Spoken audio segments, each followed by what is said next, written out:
Um, it feels like there's such a discipline to this role, and I just love this guy. You know what I mean? It's so weird. He does so many things that you go like, did he just say that?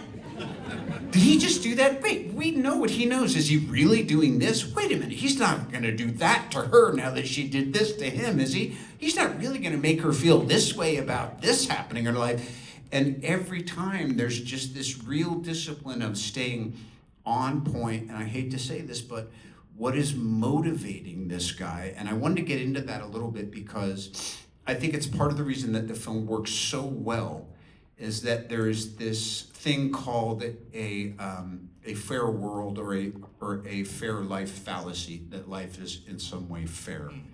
And when you were approaching playing Marty, knowing what the trajectory was there a mindset you were thinking like, this is what is driving him from moment to moment to moment? Man, I love that question because if you grow up in New York, I'm sure people here grew up in New York as well. Yep, front row right away. We have one East Coaster here? No. I'm sure, Let's go. I'm sure there's many. Right. Yeah. By the way, I don't think it's a New York thing. I think it's a Philadelphia thing. I think it's a Boston thing. Yeah, like if you grow up in that pressurized setting, you know, I grew up in a building called Manhattan Plaza. Once more, I'm sure people here have either lived there or know people that have lived there.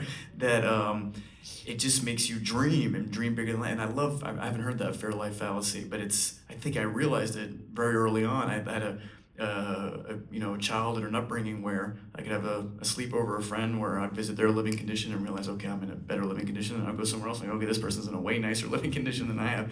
And but it really made me dream big, and that's what was so inspiring with this movie. Is I feel as I've gotten older and talked to my little cousins or whatever, I feel like when I was in high school, dreaming big that's what I consumed. It's the Nike commercials I consumed. It was the Kobe Bryant commercials I consumed, the Michael Jordan documentaries. And then I feel like maybe it was post-COVID or something, I don't know. Like as the world has become evidently harsher, I think the world's always been harsh, but now social media is evidently harsh.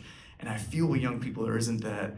And I want to, I think trying hard is awesome, and I think Marty Mauser is an embodiment of that. He's a try-hard, but when you're in a setting like he is, or I feel like I was in early in my acting career, you have to be the stalwart. If you're not rolling 13 deep backstage, you're one deep. You're your only support system, and I hope I didn't cross anyone the way he crosses people in this movie, but in those moments. It's not that I necessarily related to it, but it's like Meryl Streep said, the parts of your character you don't get, when you finally understand them, that's when you've cracked the character. And I feel Josh Safdie, the director, was always in my head about, you don't judge this guy,